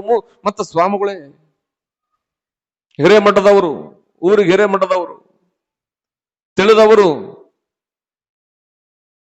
ಏನು ಮಾಡೋದಕ್ಕಾಗೋದಿಲ್ಲ. ಬುದ್ಧಿ ಒಂದು ಸಾರಿ ಕೆಟ್ಟ ಹೋಯ್ತು ಅಂತಂದ್ರೆ, ತಿಳಿದವರಾದ್ರೇನು ತಿಳಿದೇ ಇರೋರಾದ್ರೇನು, ತಪ್ಪು ಮಾಡಬೇಕು ಅನ್ನೋದು ಬಂತು ಅಂದಾಗ ಮನುಷ್ಯ ಸಹಜವಾಗಿ ತಪ್ಪನ್ನು ಮಾಡೇ ಬಿಡ್ತಾನೆ.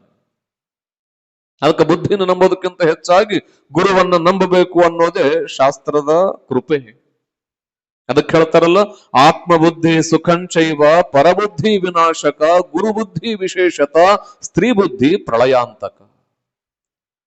ಒಂದು ಆತ್ಮಬುದ್ಧಿ ಆದ್ರೂ ಇರಬೇಕು, ಇಲ್ಲ ಗುರುಬುದ್ಧಿ ಆದ್ರೂ ಇರಬೇಕು. ಸ್ತ್ರೀ ಬುದ್ಧಿಯನ್ನ, ಪರಬುದ್ಧಿಯನ್ನ ನಾವ್ಯಾವತ್ತು ಆಲಿಸಬಾರದು, ನಾವು ಕೇಳಬಾರದು. ಅದನ್ನು ನಮ್ಮ ತಲೆಯೊಳಗೆ ನಾವ್ಯಾವತ್ತು ಕೂಡ ಬಳಸಬಾರದು. ಅವ್ರ ಅಣ್ಣಗ ಯಾರೋ ಹೊರ ಕುಂತಾಗ ಒಂದು 4 ಜನ ಹೇಳಿದ್ರು, ನಿಮ್ ತಮ್ಮಂದು ಬಹಳ ಕಿಟಿ ಆಗೈತಂತಿಯಲ್ಲ, ಯಾಕೆ ಚಿಂತೆ ಮಾಡತಿ? ದಿನ ಎಲ್ಲಿ ಗುದ್ದಾಡಿಕೆಂತ ಕುಂದಿರ್ತಿ? ಊರಾಗ ನಿಮ್ಮನ್ನ ಮೀರಿದವ್ರು ಯಾರದಾರ, ಒಂದು ಕೆಲಸ ಮಾಡು, ಕಳಿಸ್ಬಿಡು ಮ್ಯಾಗ ಅಂದ್ರ. ಏನಂದ್ರವ? ಮ್ಯಾಲ ಕಳಿಸ್ಬಿಡು, ಕೊಲೆ ಮಾಡು. ಅವನ ಬುದ್ಧಿ ಎಷ್ಟರ ಮಟ್ಟಿಗೆ ಹೋಯ್ತಂದ್ರ, ನನ್ನ ತಾಯಿಯ ಗರ್ಭದಲ್ಲಿಯೇ ಬಂದಿರ್ತಕ್ಕಂಥವನು, ಅವ ನನ್ನ ರಕ್ತವನ್ನ ಹಂಚಿಕೊಂಡು ಹುಟ್ಟಿರ್ತಕ್ಕಂಥವನು, ನನ್ನ ತಮ್ಮ, ನನ್ನ ಬಂಧು, ನನ್ನ ಪ್ರೇಮ ಅನ್ನೋದನ್ನ ಮರೆತು ಕೇವಲ ಎಕರೆಯ ಹೊಲಕ್ಕಾಗಿ ತಮ್ಮನನ್ನ ಕೊಲೆ ಮಾಡದ ಅಣ್ಣ. ಕೌತಾಳಂ ಗ್ರಾಮದಲ್ಲಿ ಕೊಲೆ ಮಾಡಿ ಊರ್ ಜನರಿಗೆ ಗೊತ್ತಾಗ್ಬಾರ್ದಂತ ಅದೇ ಹಿರೇಮಠದ ಮೂಲೆಯಲ್ಲಿ ಹೂತಿಡ್ತಾನೆ ಅವನ್ನ. ಏನವ?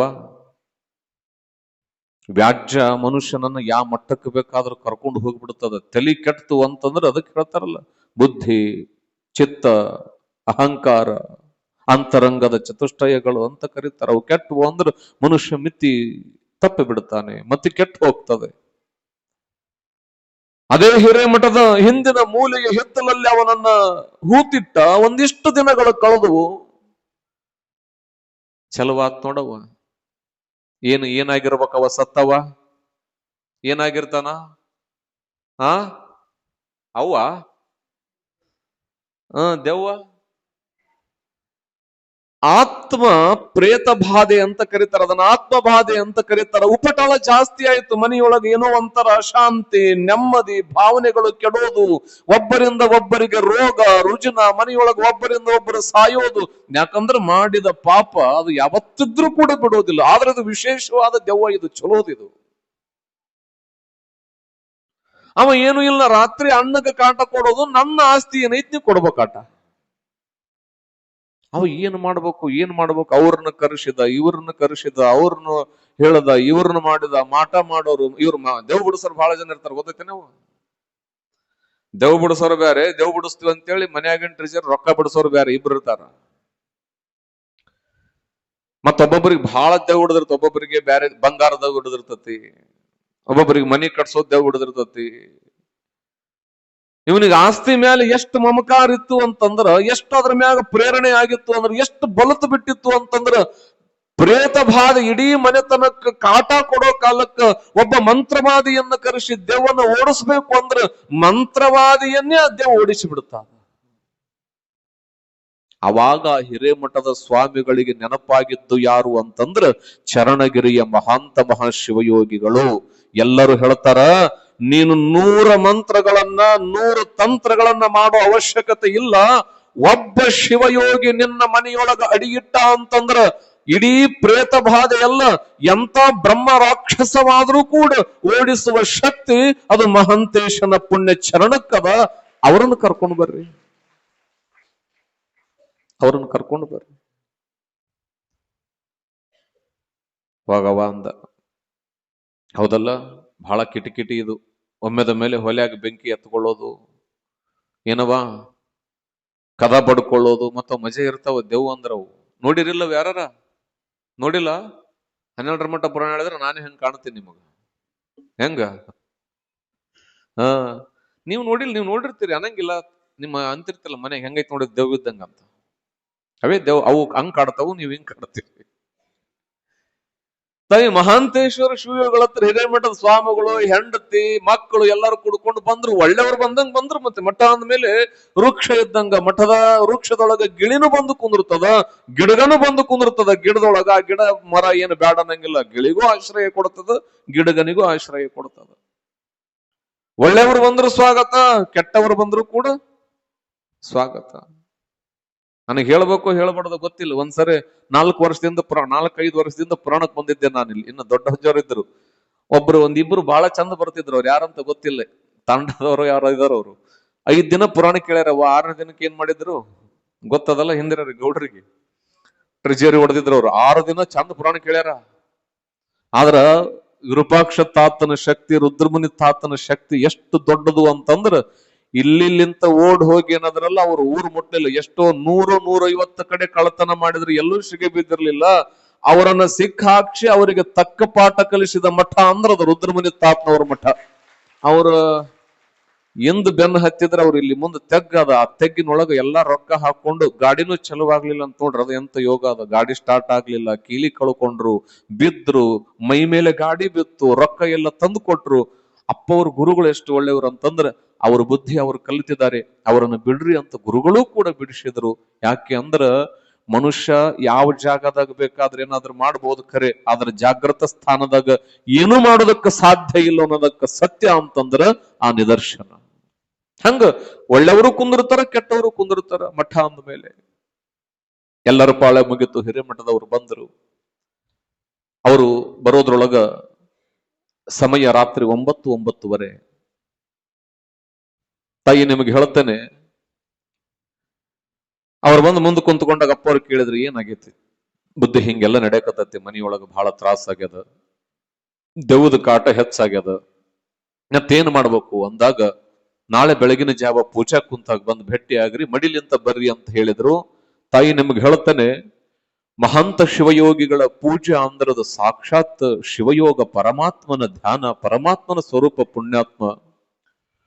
ಪೂಜಾಕ್ಕ ಕುಳಿತರು, ಹಿರೇಮಠದ ಸ್ವಾಮಿಗಳವರು ಬಂದು ಮುಂದೆ ಕುಳಿತರು.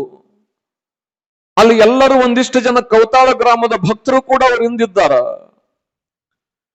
ನೇರವಾಗಿ ಪರಮಶಿವಯೋಗಿಗಳು ಧ್ಯಾನ ಮಾಡಿ ಬೆತ್ತದಿಂದ ಕರೆದ್ರ ಎಲ್ಲೋ ಇರ್ತಕ್ಕಂತ ಆ ಪ್ರೇತ ಮಹಂತ ಶಿವಯೋಗಿಗಳ ಮುಂದೆ ಬಂದು ಮಾತನಾಡೋದಕ್ಕೆ ಪ್ರಾರಂಭ ಮಾಡುತ್ತದೆ. ಮಹಂತ ಶಿವಯೋಗಿಗಳಂತಾರ, ಅಲ್ಲೋ ನಿಮ್ಮ ಅಣ್ಣಗಂತರು ಮದುವೆ ಆಗೈತಿ, ಮಕ್ಕಳದಾರ, ಯಾಕೆ ಕಾಡತಿ, ನಿನಗೇನ್ ತೊಂದರೆ ಆಗ್ಯದ? ಇಲ್ಲ, ನಮ್ದು ಆಸ್ತಿ ಬರ್ಬೇಕ್ರಿ ಬುದ್ಧಿ, ನನ್ನ ಆಸ್ತಿ ನನಗೆ ಕೊಟ್ಟ ಅಂತಂದ್ರೆ ನಾನು ಅವನು ಬಿಟ್ಟು ಬಿಡುತ್ತೇನೆ. ನನ್ನ ಆಸ್ತಿ ಅವ ನನಗೆ ಕೊಟ್ಟ ಅಂದ್ರೆ ನಾನು ಅವನು ಬಿಟ್ಟು ಬಿಡುತ್ತೇನೆ, ನಾನು ಅವನು ಕಾಡೋದಿಲ್ಲ. ಗುರುಗಳು ನಗುತ್ತಾರಲ್ಲೋ, ನಿನಗೆ ದೇಹನೇ ಇಲ್ಲ. ಇಲ್ಲಿ ಚಂದ ಕೇಳ, ನಿನಗ ದೇಹನೇ ಇಲ್ಲ, ಆಸ್ತಿ ತಗೊಂಡ್ ಏನು ಮಾಡುತ್ತೆ? ಹೆಂಡ್ರಿಲ್ಲ, ಮಕ್ಕಳಿಲ್ಲ, ದೇಹ ಇಲ್ಲ, ಆಸ್ತಿ ತಗೊಂಡ್ ಏನು ಮಾಡುತ್ತಿ ಅಂದಾಗ ಆ ದೆವ್ವ ಹೇಳ್ತದ, ನನ್ನ ಆಸ್ತಿ ನಾ ತಗೊಂಡಂಗಿಲ್ಲ, ಅದನ್ನ ಚರಣಗಿರಿ ಮಹಾಂತಪ್ಪನ ಮಠಕ್ಕೆ ಬರಿತೀನಿ ಅಂತ ಹೇಳ್ತದ. ಎಲ್ಲಿಗ್ರಿ? ಅವಾಗ ಸ್ವಾಮಿಗಳು ಅಂದ್ರಪ್ಪ, ನಿನ್ನ ಆಸ್ತಿ ತಗೊಂಡ ನಾನೇನ್ ಮಾಡ್ಲು? ನನಗೆ ಯಾವ ಆಸ್ತಿನೂ ಬೇಡ, ನನಗ ಸಾಕ್ಷಾತ್ ಭಗವಂತ ಅದಾನ, ಅವನೇ ನನ್ನ ಆಸ್ತಿ ಅದ, ನನಗೆ ಬೇಕಾಗಿದ್ದ ಜಾಗ ಕೊಟ್ಟಾನ, ನಿನ್ನ ಆಸ್ತಿ ನೀನ ಇಟ್ಟುಕೋ, ನೀ ಕಾಡ್ಬೇಡ, ಇವನನ್ನ ಬಿಟ್ಟು ಬಿಡು. ದೆವ್ವ ಒಂದ್ ಮಾತು ಹೇಳ್ತು, ಪ್ರೇತ ಒಂದೇ ಮಾತು ಹೇಳ್ತು, ನೋಡಪ್ಪ, ನಾನು ಎಷ್ಟು ಜನ್ಮ ಹೋದ್ರೂ ಬಿಡಂಗಿಲ್ಲ, ಅವ ಆಸ್ತಿ ಕೊಡ್ಬೇಕು, ಆ ಆಸ್ತಿ ನಾನು ನಿನ್ನ ಮಠಕ್ಕೆ ಮಾಡಬೇಕು, ಅವಾಗಲೇ ನಾನು ಇವನಿಗೆ ಕಾಡೋದು ಬಿಡ್ಬೇಕು. ಮಹಾಂತ ಶಿವಯೋಗಿಗಳಂದ್ರು, ಅಲ್ಲೋ ಇದು ದೆವ್ವ ಅಂತಿದಿ, ಇದು ಚಲೋ ದೆವ್ವ ಅದಿದು, ಇಂಥವ್ ದೆವ್ವ ಚಲೋ ಅಲ್ಲಟ್ರಿ ಇವು, ಸುಮ್ಮನೆ ಮಾಡಿರಿ ಅನ್ನುತ್ತ. ಅದು ಆ ತಾಕತ್ತು ಗಳಿಸ್ಬೇಕಂದ್ರ ಆ ತಪೋಬಲ ಅವ್ರೊಳಗೆ ಎಷ್ಟಿತ್ತು, ಯಾರೊಳಗ? ವಶೀಕರಣ ಅಂತಾರ. ವಶೀಕರಣ ಅಂದ್ರ ನಿಂಬೆಣ್ಣಿನ ಮ್ಯಾಗ ಹೆಸರು ಬರೋದ್ರ ಬದ್ನೆಕಾಯಿನೂ ಆಗಂಗಿಲ್ಲ.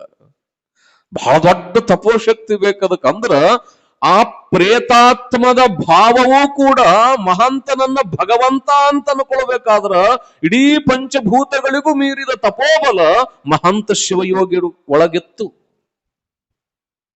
ಇದು ಎಲ್ಲಿತನ ವಾಜ್ಯ ಅಂದ್ರ ತಾಯಿ ಇಡೀ ಕವತಾಳ ಜನರಿಗೆ ತಿಳಿತು. ಕವತಾಳದ ಜನ ಬಂದ್ರು, ಅಪ್ಪವ್ರು ಕುಂತ್ರು, ಎಲ್ಲಾ ಮಾತುಕತೆಗಳಾದವು. ರಾತ್ರಿ ಹೋಗ್ಬೇಕು, ಅವ್ರ ಅಣ್ಣಗ ಆಸ್ತಿ ಆಸ್ತಿ ಅನ್ಬೇಕದು. ಅವ ಕೊನೆ ಪಕ್ಷ ಸಾಕಾಗಿ ಒಪ್ಪುಕೊಂಡು ಇಡೀ ಊರಾಗ ಮಂದಿ ಅಂದ್ರು, ಯಪ್ಪ ಸುಮ್ಮನೆ ಕೊಟ್ಟು ಬಿಡು, ಆಸ್ತಿ ಸಲುವಾಗಿ ಪ್ರಾಣ ಯಾಕೆ ಕಳ್ಕೊಂತಿ, ಇದ್ದ ಮರ್ಯಾದೆ ಯಾಕೆ ಕಳ್ಕೊಂತಿ, ನೋಡವ ನಿಮ್ ತಮ್ಮ ಎಷ್ಟು ಒಳ್ಳೆವದನ, ಸತ್ರು ಮಠಕ್ಕೆ ಮಾಡ್ಬೇಕಂತದ ನೋಡು. ತಿಳ್ಕೊ, ಒಂದಿಷ್ಟು ಜ್ಞಾನ ಇರಲಿ ಮನುಷ್ಯನಿಗೆ. ಯಾವುದು ಕೂಡ ಈ ಪ್ರಪಂಚದಲ್ಲಿ ಶಾಶ್ವತ ಅಲ್ಲ ಅಂತ ಗೊತ್ತಿದ್ರು ಕೂಡ, ಇದಕ್ಕಾಗಿ ಬಡಿದಾಡುವ ಭಾವನೆ ಭಗವಂತ ಕೊಟ್ಟಾನ ಅಂತ ಗೊತ್ತಿದ್ರು ಕೂಡ ನಾವೆಲ್ಲರೂ ಹಂಬಲಿಸ್ತೀವಿ. ಖರೆ ನೀನು ನಿಂದಿಟ್ಟುಕೋ, ಅವಂದು ಕೊಟ್ಟು ಬಿಡು ಅಂದಾಗ ಅದಕ್ಕೆ ಹಿರೇಮಠದ ಒಡೆಯರಾಗಿರ್ತಕ್ಕಂಥವರು ಒಪ್ಪುಕೊಂಡು ಎಲ್ಲ ಕಾಗದ ಪತ್ರವನ್ನ ತಗೊಂಡು ಬಂದು ಚರಣಗಿರಿಯ ಮಠದ ಮಹಾಂತ ಶಿವಯೋಗಿಗಳ ಪುಣ್ಯ ಪಾದದಲ್ಲಿ ಇಟ್ಟು ಆ ಆಸ್ತಿಯನ್ನ ಅವ್ರ ಹೆಸರಿಗೆ ಮಾಡಿಸಿದ ಮೇಲೆ ಆ ದೆವ್ವ ಮಹಾಂತ ಶಿವಯೋಗಿಗಳ ಪಾದಕ್ಕೆ ಬಿದ್ದು, ಇನ್ನು ಮೇಲೆ ನಾನು ಯಾವತ್ತೂ ಬರೋದಿಲ್ಲ ಬುದ್ಧಿ, ಮಹಾಂತ ಶಿವಯೋಗಿಗಳ ಶಾಖಾ ಮಠ ನನ್ನ ಆಸ್ತಿಯಲ್ಲಿ, ಈ ಮಠ ಶಾಖಾ ಮಠ ಆಗಬೇಕು, ಕೌತಾಳಮದೊಳಗ ನಿಮ್ಮ ಮಠ ಇರಬೇಕು ಅಂತ ದೆವ್ವ ಕೇಳ್ಕೊಳ್ತದ.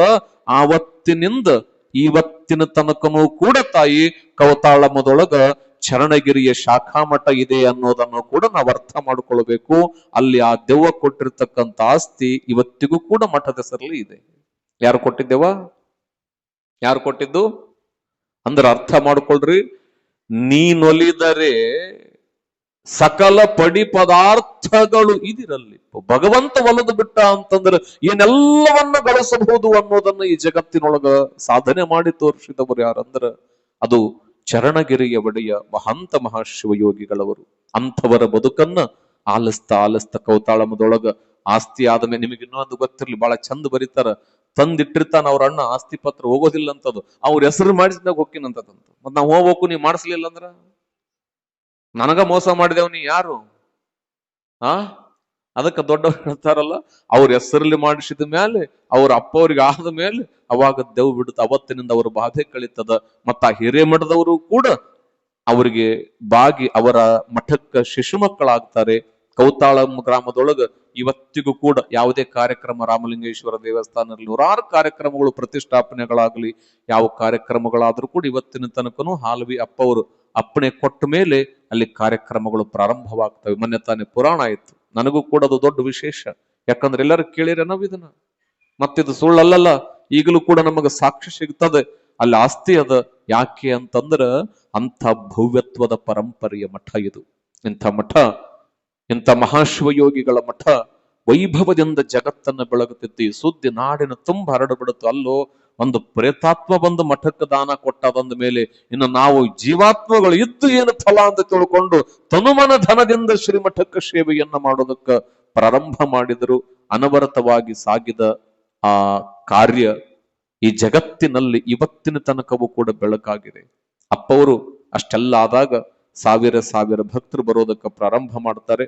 ಬಂದಾಗ ಒಂದು ದಿನ ಎಲ್ಲ ಭಕ್ತರನ್ನ ಕುಂದಿರಿಸಿಕೊಂಡು ಅಪ್ಪವರು ಈ ಮಠದಲ್ಲಿ ಇಲ್ಲಿ ತನಕ ಹೊಟ್ಟೆಗೆ ಪ್ರಸಾದವನ್ನ ಕೊಡ್ತಾ ಇದ್ದೇವೆ, ಹಸಿವಿಗೆ ಪ್ರಸಾದವನ್ನ ಕೊಡ್ತಾ ಇದ್ದೇವೆ, ನೆತ್ತಿಗೆ ಜ್ಞಾನವನ್ನ ಕೊಡುವ ಕಾಯಕ ಮಾಡಬೇಕು ಅಂತ ಹೇಳ್ತಾರೆ.